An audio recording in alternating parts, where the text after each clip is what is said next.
Very good evening. मेरा नाम आनंद झा है और मैं आनंद आईएएस एकेडमी की तरफ से आज करंट अफेयर्स की सीरीज लेकर के आया हूँ। ये सीरीज हमारी आज से कंटिन्यू चलेगी और ये ध्यान रखिएगा कि आईएएस पीसीएस इंग्लिश मीडियम और हिंदी मीडियम दोनों के ही बच्चों के लिए बेनिफिशियल रहेगा। करंट अफेयर्स में हमारा प्रयास होगा कि ऐसे सेक्शंस को भी हम कवर करें जो बच्चे मिस कर देते हैं। साथ ही साथ हम कोशिश करेंगे कि करंट अफेयर्स की चीज़ों को सेक्टोरियल एनालिसिस करके आपको सेक्टोरियल एनालिसिस का मतलब हो गया कि बेसिकली जो न्यूज़ है, रेलेवेंट न्यूज़ है, हम उसको आईएएस के जीएस के पेपर्स के साथ टैली करके आपको बताएंगे कि कौन सी न्यूज़ आपके लिए कहाँ के लिए रेलेवेंट है और किस न्यूज़ को आप कहाँ के लिए रेलेवेंट करके बनाने की कुछ जोड़ने की कोशिश करेंगे। तो आइए हम स्टार्ट करते हैं। अब देखिए कि ये इंपॉर्टेंस क्यों रखता है। सबसे पहली न्यूज़ जो आपके लिए काम करेगी that is the Guwahati declaration. Guwahati declaration किससे रिलेट करता है? ये रिलेट करता है, it is related with the drug trafficking. Drug trafficking से ये रिलेट करेगा, ठीक है। साथ ही साथ कोर न्यूज जो इसके हाईलाइट में होंगे, पहला है कि ये किससे, इसका इवेंट कौन सा था? The anti drug heads of BRICS nation. ठीक है, किसकी मीटिंग थी? एंटी ड्रग हेड्स की, जो ब्रिक्स नेशन की थी, उसकी मीटिंग थी। हुई कहाँ थी? गुवाहाटी, असम में। What is the outcome? इसका आउटकम क्या हुआ इस मीटिंग की? They adopted Guwahati declaration. और ये किससे रिलेट कर रहा है? Guwahati declaration illicit drug trafficking से एंड ट्रांसनेशनल ऑर्गेनाइज्ड क्राइम से। Now what are there concern? के कंसर्न क्या है? पहला कंसर्न है rapid spread of synthetic drugs. जो सिंथेटिक ड्रग्स मार्केट में बढ़ रहे हैं उनको रोकना, और न्यू माइंड अलर्टिंग सब्सटेंसेस, और ऐसे ड्रग्स जो कि माइंड को अलर्ट करने का काम करते हैं उनको रोकना। नेक्स्ट है स्मगलर्स डाइवर्टिंग प्रीक्यूसर केमिकल्स। कुछ ऐसे केमिकल्स भी हैं जो ड्रग्स के रूप में काम करते हैं। ये डिक्लेरेशन ब्रिक्स कंट्रीज में उसको भी रोकने का काम करेगा। इसके बाद some chemical use darknet markets and virtual assets, जो कि डार्कनेट मार्केट्स और वर्चुअल एसेट्स के लिए भी यूज किया जाता है, जिनको परचेज करने के लिए क्या यूज करते हैं हम? क्रिप्टो करेंसी यूज करते हैं टू हाइड ट्रांजैक्शन। इन सारी चीजों को इससे रोकने का काम किया जाता है। Now what is our concern for this declaration? India is following a strict zero tolerance policy. मतलब हम कहीं भी इन ड्रग्स के खिलाफ जीरो टॉलरेंस रखते हैं। हम अपने यहाँ नॉर्मली इन चीजों को डेमोक्रेसी के अंतर्गत बढ़ने नहीं देते हैं। वैसे अमेरिका जैसे देश अब जाकर के इन चीजों को लीगलाइज कर चुके हैं, लेकिन इंडिया में आज भी ये अपने आप में क्रिमिनल ऑफेंस है और इसके खिलाफ government of India zero tolerance की पॉलिसी लेकर के चलती है। Next is India launched a 3 year road map. Bharat इसके लिए 3 ईयर रोड मैप लेकर के चलता है, जिससे क्या किया जा सके, तो नॉर्मली हम ड्रग ट्रैफिकिंग को खत्म कर सकते हैं। और इसके लिए हम यूज क्या करते हैं? What will use? Network centric approach. We are using network centric approach to target entire smuggling syndicate, run awareness campaigns and improve rehabilitation. ये सारी चीजें इसके थ्रू काम करें ना। अभी आप लोगों के लिए सबसे इम्पोर्टेंट पॉइंट पार्ट है हमारे न्यूज एनालिसिस का कि स्टैटिक सिलेबस लिंकेज। ये न्यूज आपके लिंक कहाँ कहाँ से कर रहा है? तो the first is the GS paper 3 internal security. क्या से लिंक करता है? The threat. Drug trafficking India के इंटरनल सिक्योरिटी के लिए एक थ्रेट है। Drug trafficking major source of funding of money laundering. क्यों एक थ्रेट है? Because money laundering and terrorist network इसके लिए मेजर सोर्स का काम ये करता है जी, ठीक है। We are calling them narco terrorism, इसी को नार्को टेररिज्म कहा जाता है। सेकेंड है geographical vulnerability. India is highly vulnerable. Drug trafficking को लेकर के इंडिया हाईली वल्नरेबल है। क्यों? Because India lies between world's 2 largest illegal opium producing region. जो वर्ल्ड के 2 सबसे बड़े ओपियम प्रोड्यूसिंग रीजन हैं, हम उन दोनों के बीच में पढ़ते हैं। नाउ व्हाट आर दो? पहला है गोल्डन क्रेसेंट। गोल्डन क्रेसेंट कहाँ कहाँ किस तरह का पार्ट है? Iran, Afghanistan and Pakistan. दूसरा है गोल्डन ट्रायंगल, इसमें है Myanmar, Laos and Thailand. India in दोनों के बीच में पड़ता है, ये आप मैप में स्ट्रेट फॉरवर्ड देख सकते हैं। This is golden triangle and this is golden crescent. इन दोनों का बीच वाला जो पार्ट है, ये वाला जो पार्ट है, ये इंडिया का पार्ट है। तो दोनों तरफ से हम इलीगल ड्रग ट्रैफिकिंग को लेकर के वल्नरेबल हैं, इसीलिए इंडिया को इन चीजों को रोकना काफी ज्यादा जरूरी है। नेक्स्ट है जीएस पेपर 2 का भी ये पार्ट बनेगा, किसका? Polity and administration. कैसे? First thing is the narcotics control bureau, NCB. आपने रिकॉल मैं आपको करवा देता हूँ, कोविड के टाइम पे आपने बॉम्बे में काफी ज्यादा एनसीबी के कार्रवाइयां देखी होंगी और न्यूज में काफी ज्यादा चर्चा में था। It is the top national agency for drug law enforcement.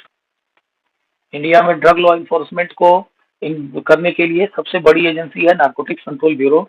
It reports to the ministry of home affairs. ये किसको रिपोर्ट करती है? गृह मंत्रालय को रिपोर्ट करती है। एंड ऑपरेट्स अंडर, और कौन से कानून के अंदर काम करती है? NDPS act. पूरा नाम क्या है? Narcotics drug and psychotropic substances act. कब बना था? 1985। ठीक है। और दूसरा है कॉन्स्टिट्यूशनल मैंडेट, संवैधानिक चीजें। किससे रिलेट करता है? आर्टिकल 47 से। किसके अंतर्गत आता है? Directive principles of state policies, जो कि नॉर्मली ये गवर्नमेंट को बताती है कि government should have to ban the consumption of health damaging drugs and intoxicating drinks action for medical use. Medical use के अलावा सरकार को ऐसे ड्रग्स और ड्रिंक्स को रोकने का पावर। ठीक है। यहाँ डीपीएसपी भी थोड़ा सा देखना पड़ेगा। डीपीएसपी एंड फंडामेंटल राइट्स दोनों के बीच डिफरेंस क्या है? फंडामेंटल राइट लीगली बाउंडिंग है और directive principles of state policies legally bounding नहीं है। कहने का मतलब है कि फंडामेंटल राइट्स को एनफोर्स करवाने के लिए हम सुप्रीम कोर्ट जा सकते हैं, डीपीएसपी को एनफोर्स करवाने के लिए हम सुप्रीम कोर्ट नहीं जा सकते हैं। और साथ ही साथ जो फंडामेंटल राइट्स है, ये ध्यान रखिएगा कि ये फोर्सफुल है नेचर इसका, गवर्नमेंट के लिए नेगेटिव नेचर का है, और डीपीएसपी में ऐसी कोई बात नहीं है। नेक्स्ट जो न्यूज इंपॉर्टेंट है दैट इज ब्रिक्स। काफी ज्यादा इंपॉर्टेंट पार्ट है क्योंकि इंटरनेशनल रिलेशन के साथ लिंक करता है ब्रिक्स वाला पार्ट। और इंटरनेशनल रिलेशंस के साथ आप जानते होंगे, जो बच्चे प्रीलिम्स दे रखे हैं, कि इंटरनेशनल रिलेशंस के अंतर्गत पीटी के पार्ट में ऑर्गेनाइजेशंस पूछा जाता है। ब्रिक्स इसका फाउंडेशन कब हुआ? The term BRICS was first called in 2001। 2001 में बनेगा बाय गोल्डमैन सैक्स, रेटिंग एजेंसी है, कि जो इकोनॉमिक्स थे जिम ओ नील, इन्होंने पहली बार ब्रिक टर्म दिया था। ठीक है। The group was formally founded during a meeting of foreign ministers in September 2006. सितंबर 2006 में ब्रिक की मीटिंग बनती है। और तीसरा, the first formal summit took place in June 2009। June 2009 में ब्रिक की पहली फॉर्मल समिट होती है। कहाँ पे? ये कैरिनबर्ग, रशिया, रशिया में इसकी मीटिंग होती है। इसके बाद देन साउथ अफ्रीका इसको 2010 में ज्वाइन करेगा। देन ब्रिक बदल जाएगा ब्रिक्स में। ब्रिक्स का हेडक्वार्टर कहाँ होगा? इसका कोई फिजिकल हेडक्वार्टर नहीं है, नो फिजिकल हेडक्वार्टर। कोई परमानेंट सेक्रेटरिएट नहीं है। हालांकि जो फाइनेंशियल विंग है, न्यू डेवलपमेंट बैंक, जिसको ब्रिक्स बैंक कहा जाता है, इसका हेड ऑफिस है Shanghai, China. What are whose are their members? This is also very important. Members कौन कौन से हैं? करंट मेंबर, जो ओरिजिनल मेंबर हैं, ओरिजिनल 5 ये ऑलरेडी हैं, Brazil, Russia, India, China and South Africa. इसके बाद BRIC is expanding its membership. Egypt, Ethiopia, Iran, Saudi Arabia, UAE and Indonesia, they are their new members. जैसे जैसे हम brick की मेंबरशिप को एक्सपांड कर रहे हैं। पर्पस क्या था ब्रिक को बनाने का? To challenge western dominance in global politics and finance, promote economic cooperation among emerging markets and build a multipolar world order। ठीक है, हम वेस्टर्न डोमिनेंस जो ग्लोबल मार्केट में है, फाइनेंस इन चीजों के लिए है, उसको चैलेंज करेंगे। साथ ही साथ इकोनॉमिक कोऑपरेशन को इन कंट्रीज के बीच प्रमोट करेंगे, इमर्जिंग मार्केट्स को बढ़ाएंगे और मल्टीपोलर वर्ल्ड ऑर्डर को प्रमोट करने का काम करेंगे। मल्टीपोलर वर्ल्ड ऑर्डर क्यों जरूरी है? आईआर का टर्म है, आप लोग को पता होना चाहिए। मल्टीपोलर वर्ल्ड ऑर्डर, ध्यान रखिएगा कि 1991 के बाद कोल्ड वॉर के समाप्त होने के बाद पोस्ट कोल्ड वॉर एरा में मल्टीपोलर वर्ल्ड ऑर्डर आता है, वर्ड यूज किया जाता है to control the dominance of United States of America. अब यहां से ध्यान रखिएगा कि डायरेक्ट प्रीवियस ईयर में क्वेश्चन पूछा गया था। Previous year question UPSC prelims 2016 में। Consider the following statement. New development bank has been set up by APEC and the headquarters of New Development Bank is in Shanghai। ठीक है, कौन कौन से हैं? B only, second only, both 1 and 2, neither 1 and 2। आपने क्या देखा है? न्यू डेवलपमेंट बैंक कौन सेट कर रखा है? ब्रिक्स के द्वारा बनाया गया है। तो यहाँ पे एपेक वाला पार्ट गलत हो जाएगा, आंसर हो जाएगा 2 ओनली। केवल headquarter of new development bank is at Shanghai. State one is incorrect. ठीक है, क्यों? क्योंकि न्यू डेवलपमेंट बैंक का हेड ऑफिस कहाँ पर है? किसके द्वारा बनाया गया? सॉरी, ब्रिक्स के द्वारा बनाया गया है। ठीक है, और इसका जो हेड ऑफिस है ये कहाँ पर है? हेडक्वार्टर है शंघाई में। तो ये वाला सही है, एपेक वाला पार्ट गलत हो जाएगा ना। अब देखिए कि independence of bar and rule of law क्यों इंपॉर्टेंट है। Core news highlight. पहला है, the supreme court mandate bench headed by justice P S Narasimha observe that the independence of the lawyers the bar is an crucial of independence of judiciary. ठीक है, to preserve the rule of law. Bar को independent बना करके रखना rule of law को preserve करके रखने के लिए जरूरी है। दूसरा है सेल्फ रेगुलेशन एंड ऑटोनॉमी के लिए। The court emphasized that the legal profession must remain completely insulated from external pressure। Legal profession कानून को इंसुलेट करके रखना है एक्सटर्नल प्रेशर से। कौन कौन से एक्सटर्नल प्रेशर की यहाँ बात हो रही है? Executive and the legislature. Self regulation is the defining characteristics of this autonomy. ठीक है। थर्ड है shared responsibility for case pendency. The judiciary stated that the judicial backlog and the mounting case pendency should not be viewed as the responsibility of the judges alone. The bar and the bench are the two wheels of the chariot of the justice। ठीक है, clear कहा judiciary ने कि मतलब बार और the bench ये दोनों two wheels हैं, दो पहिए हैं रथ के। And it is very important to collaborate with them, और जिससे क्या होगा? इफिशियंसी बढ़ेगी सिस्टम की ना। अब इस न्यूज के पीछे आपको कुछ चीजें समझनी होंगी। पहला है proposed reforms. National legal academy. It is suggested setting up a full-time institutional academy to provide continuing legal education advocates after their enrollment। National legal academy को सेटअप करने की बात चल रही है। क्यों? ये लीगल एजुकेशन दे सकेगा फुल टाइम। दूसरा, performance audit of BCA. Directed the Bar Council of India to conduct a comprehensive performance audit of its disciplinary mechanism and those of State Bar Council। ठीक है, ये क्या करेगा? BCI, bar council of India, इसका performance audit किया जाना चाहिए। ये कौन करेगा? Directed the bar council of India to conduct a comprehensive performance audits of it disciplinary mechanism and those of state bar council, दोनों के लिए करेगा।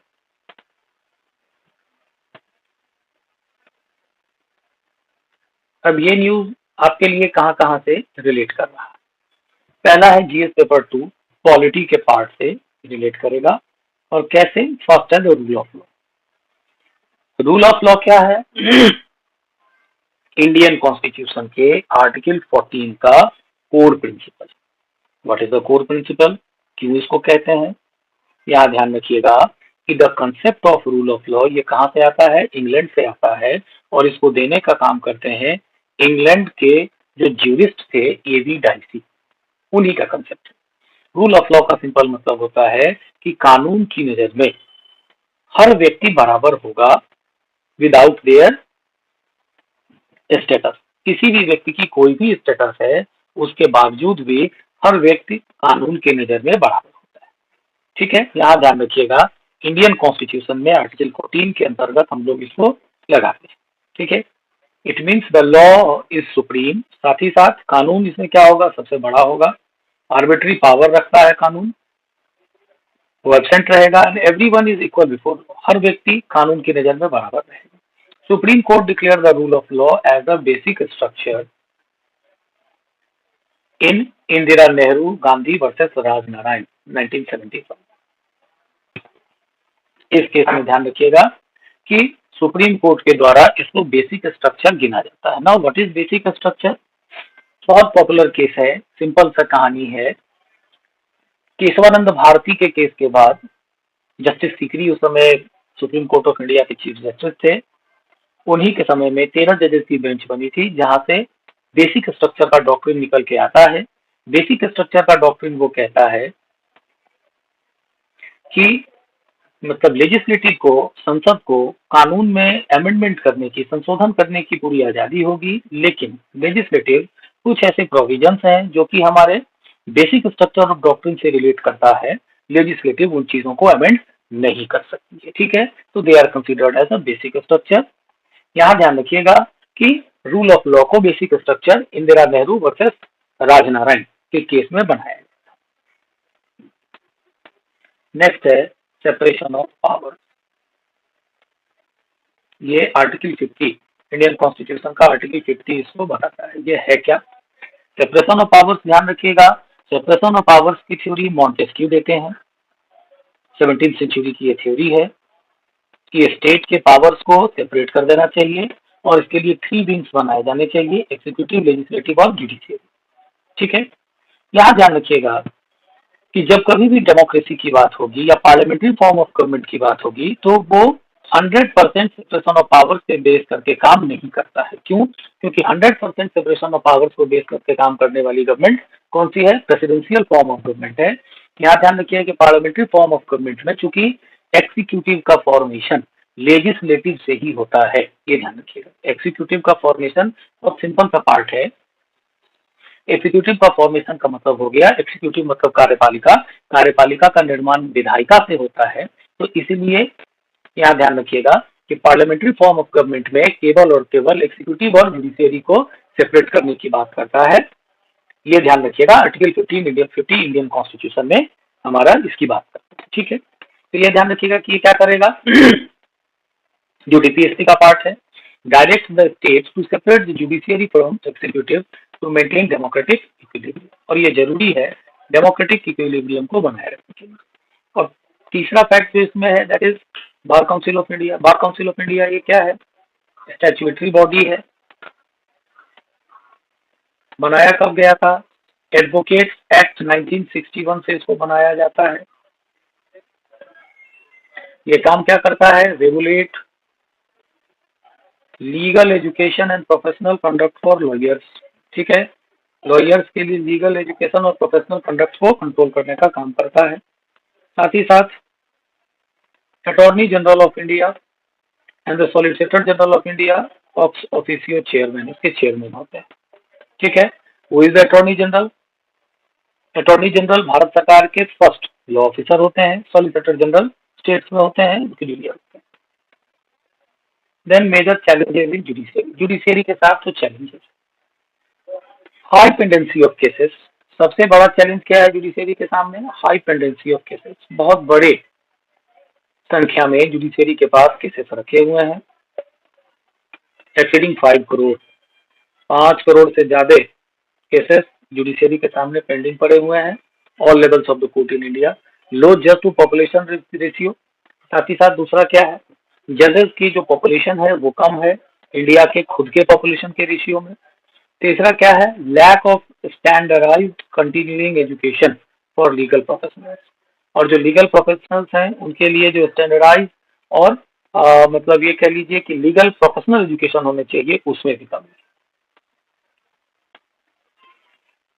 Now the question,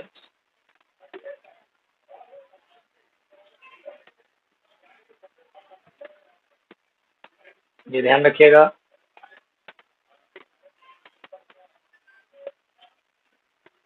which of the following are regarded as the main features of rule of law? Rule of law के main features कौन कौन से हैं? UPSC prelims 2018 का क्वेश्चन। ऑप्शंस कौन कौन से हैं?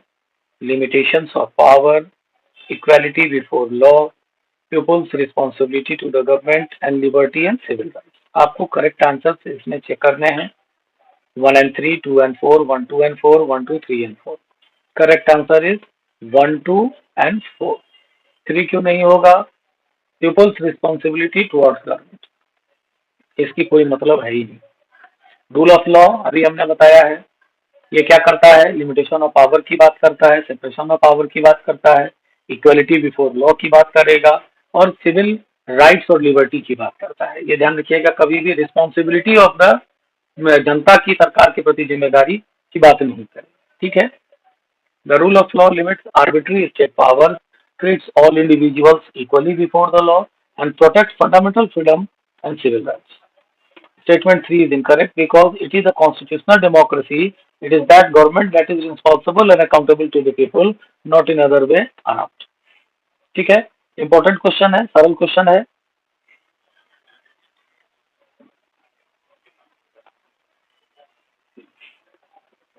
तीसरा है post West Asian crisis and India's macro economic outlook. West Asian crisis क्या है? अभी हम लोगों ने देखा है Israel, America and the Iran war. इस पूरी सिनेरियो को हम कहते हैं वेस्ट एशियन क्राइसिस, ठीक है।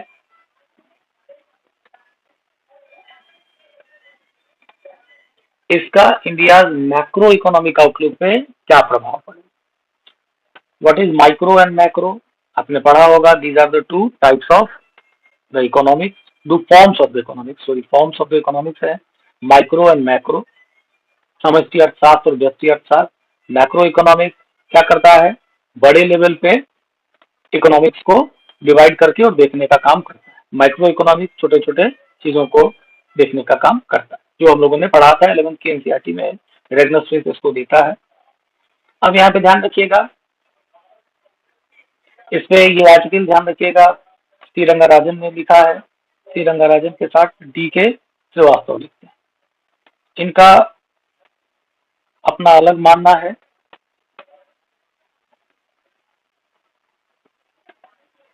अब इसके न्यूज हाइलाइट्स हम देखते हैं कि क्या है। कोर न्यूज हाइलाइट पहला है the catalyst, United states and Iran signed a 14 point primary memorandum of understanding MOU. अभी आपने सुना होगा कि कुछ दिन पहले सीज फायर हो गया था यूनाइटेड स्टेट्स और ईरान के बीच, और दोनों कंट्रीज ने एक दूसरे के साथ 14 पॉइंट्स पे एमओयू को साइन किया है at ending the West Asian crisis, जिससे वेस्ट एशियन क्राइसिस को एंड कर दिया गया है, and reopening the strait of Hormuz. Strait of Hormuz पे भी हम आएंगे, काफी इंपॉर्टेंट है, ध्यान रखिएगा, इस पे ईरान का कंट्रोल है, और वर्ल्ड के लगभग 60 to 70% ऑयल का जो ट्रेड है इसी के साथ। दूसरा crude oil dynamics, the geopolitical truce is expected to stabilize global crude oil supply chain, dividing Indian crude oil basket prices below June 26 levels, ठीक है।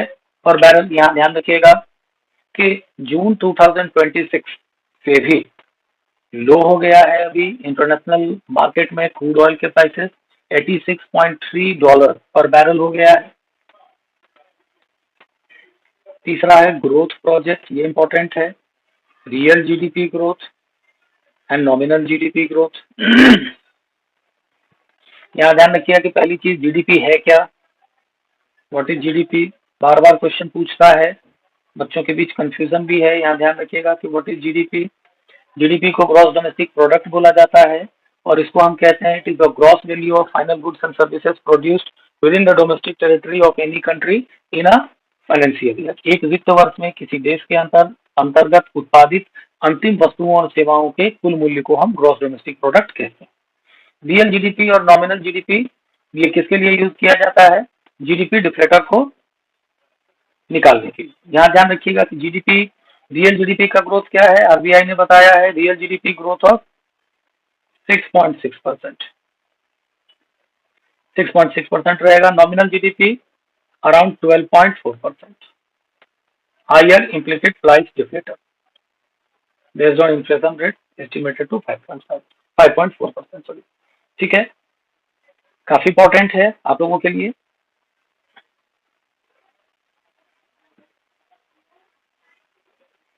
Dual domestic vulnerabilities, agricultural risk, a 10% monsoon rainfall, shortfall caused by El Nino,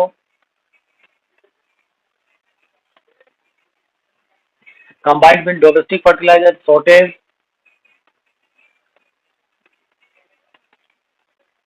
poses an immediate production of risk to Kharif and Rabi crops। ये भी काफी important है। पहला El Nino, यहाँ ध्यान रखिएगा कि El Nino and La Nina they are basically the two geographical factors. El Nino year में बारिश कम होगी, लानिना ईयर में बारिश ज्यादा होगी। ज्योग्राफी के पार्ट में हम देखेंगे कि इसके कॉजेज क्या है। इसके साथ साथ एग्रीकल्चर के लिए जो दूसरा रिस्क होगा वो क्या होगा, fertiliser shortage. Why fertiliser shortage, ये हमने देखा है कि फर्टिलाइजर्स को भी हम मैक्सिमम इंपोर्ट करते हैं और इंपोर्ट पे अभी दिक्कत आ रही है, तो फर्टिलाइजर की शॉर्टेज है।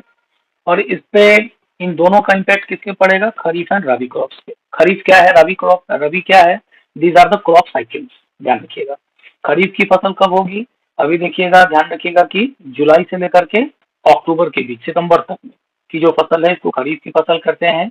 और बहुत मतलब आज से 5-7 साल पहले यूपीएससी बड़ा ट्रेंडिंग क्वेश्चन होता था, खरीफ क्रॉप्स का नाम दे दिया और कहता था आपसे कि आप मतलब सॉर्ट आउट करिए what are the nature of this type of crop it is. तो सबसे ज्यादा गन्ना के क्रॉप पूछा जाता था जो कि अपने आप में खरीफ का क्रॉप है। सेकेंड है राबी। राबी क्रॉप कब से होगा, नवंबर से लेकर के फरवरी मार्च तक के जो टाइम पीरियड में है that is called rabi crops. इसमें बेसिकली ऑयल सीड्स वगैरह आते हैं, गेहूं वगैरह का वो किया जाता है। तो जब भी ऑलरेडी फर्टिलाइजर शॉर्ट होगा और एलिनो की वजह से बारिश कम होगी तो एग्रीकल्चर पे दिक्कत तो पड़ेगा ही पड़ेगा। क्यों, क्योंकि 10% तक मानसून रेनफॉल कम होगा एलिनो की वजह से। यहाँ एक अनदर टर्म है मानसून। मानसून क्या है, ज्योग्राफिकल पैटर्न है, या ये कहिए कि ज्योग्राफिकल रेनफॉल का पैटर्न है जो इंडिया के जो मतलब रेनफॉल के जो ये क्लाउड्स हैं वो फॉलो करते हैं हर साल मई लास्ट से लेकर के जुलाई अगस्त के महीने तक। उसी को इंडिया में मानसून कहा जाता है। ये भी हम ज्योग्राफी के क्लास में इसको डिस्कस करेंगे। इन सबसे बढ़ के पेट्रोलियम वल्नरेबिलिटी है। India structural dependence on imported crude oil crossed 90% इन 25-26 2025-26।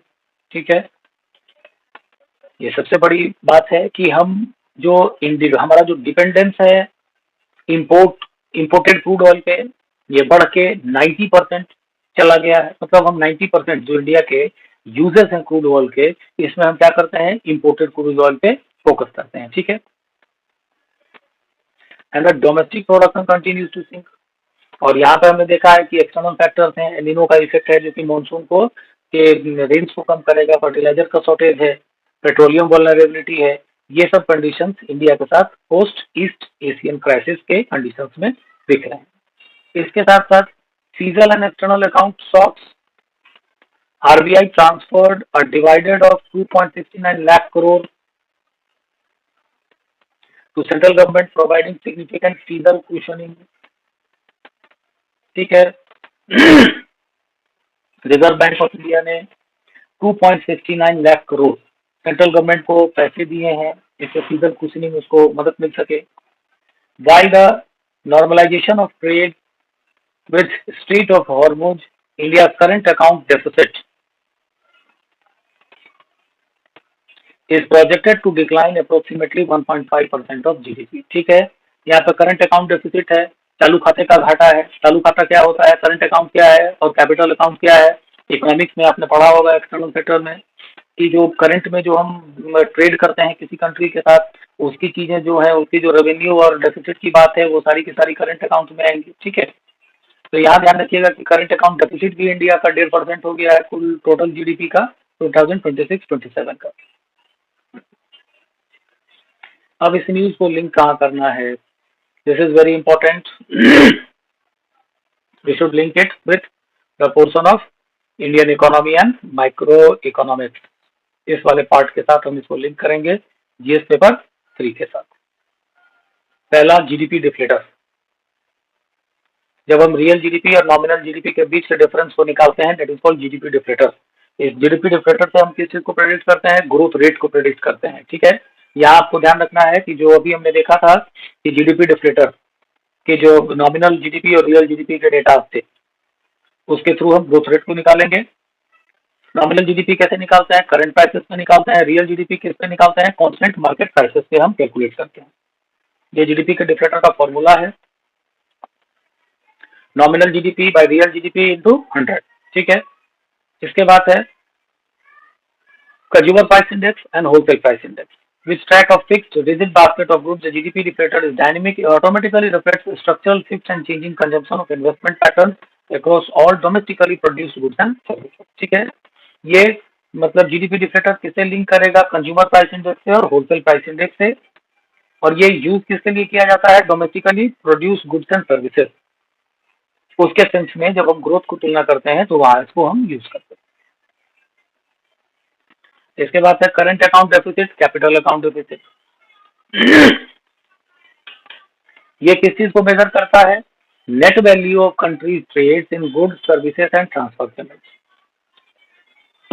3 चीजों में मेजर करेगा ये, goods services and transfer payment. इन 3 चीजों का जो कंट्री का ट्रेड है किसी भी कंट्री का, वो करंट अकाउंट डेफिसिट और कैपिटल अकाउंट डेफिसिट के साथ मेजर किया जाता है। High crude import will widens the trade deficit. लेकिन भारत के साथ क्या है, ये निगेटिव पे रहता है। क्यों, क्योंकि हम क्रूड इंपोर्ट हमें ज्यादा करना पड़ता है। अभी हमने देखा है कि 90% से ज्यादा हम ऑयल के लिए डिपेंडेंट हैं फॉरेन कंट्रीज से। तो ये हमारे ट्रेड डेफिसिट को बढ़ा देता है, expanding the current account deficit, जिससे हमारा करंट अकाउंट डेफिसिट क्या करता है, बढ़ जाता है। देन है strategic petroleum reserve. What is strategic petroleum reserve, India maintains underground salt rock caverns managed by ISPRL, Indian Strategic Petroleum Reserves Limited, at Visakhapatnam, Mangaluru, and Padur to provide energy safety net during supply blockages। ठीक है, भारत क्या करता है, underground जमीन के भीतर चट्टानों के बीच अपने स्ट्रेटेजिक पेट्रोलियम रिजर्व्स को मेंटेन करता है। इसको मेंटेन करने का काम कौन करता है, Indian strategic petroleum reserves limited, Visakhapatnam में है, बेंगलुरु।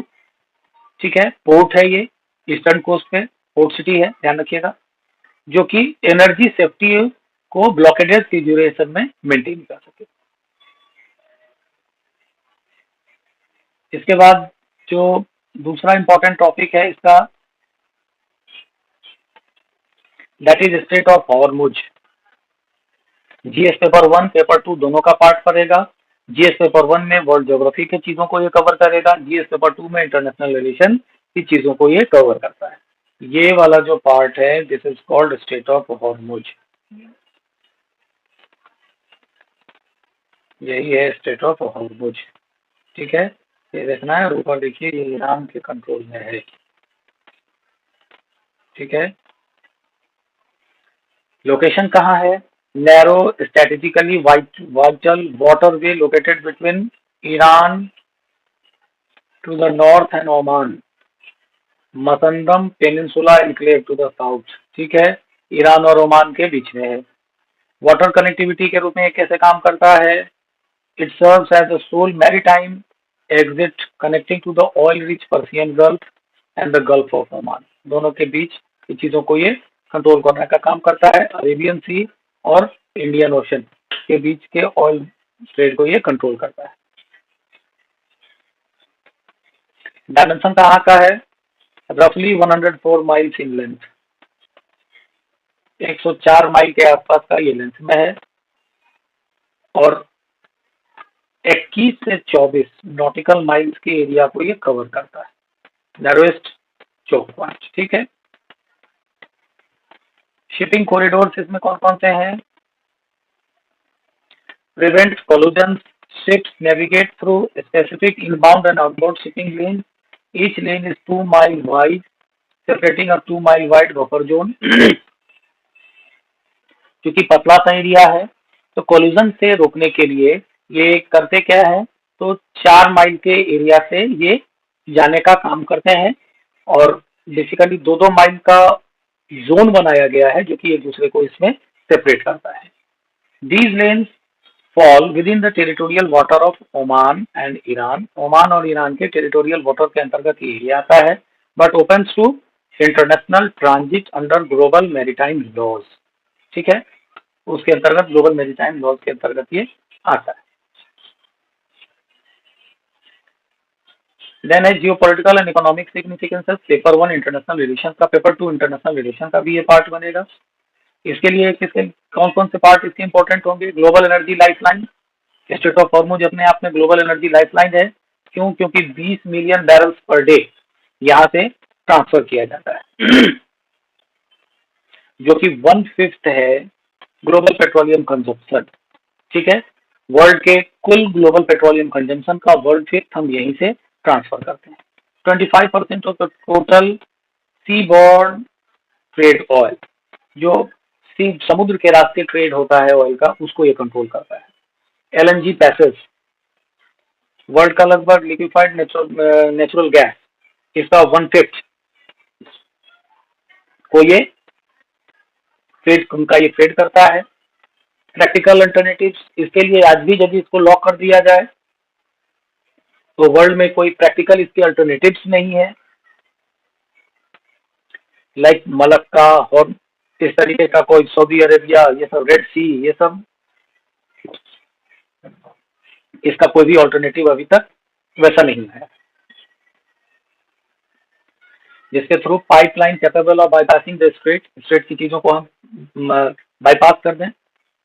और चौथा है vulnerability to the conflict.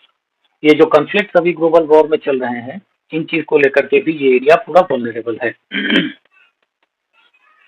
Because the channel is bounded by regional rivals and heavily influenced by Iran. इस क्षेत्र को राइवल्स के साथ क्षेत्रीय मतलब ये राइवल्स के द्वारा इसको कवर कर लिया गया है, मेनली ईरान के द्वारा।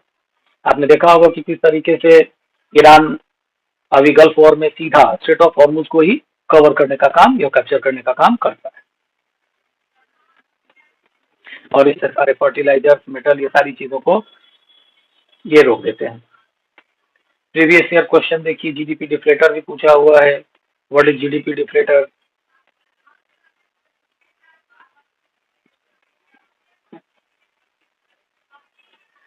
It is the ratio of GDP measured at current prices to GDP measured at constant prices. Second, it is automatically reflects the changes in consumption pattern and structural transformation in economy. कौन कौन से सही हैं?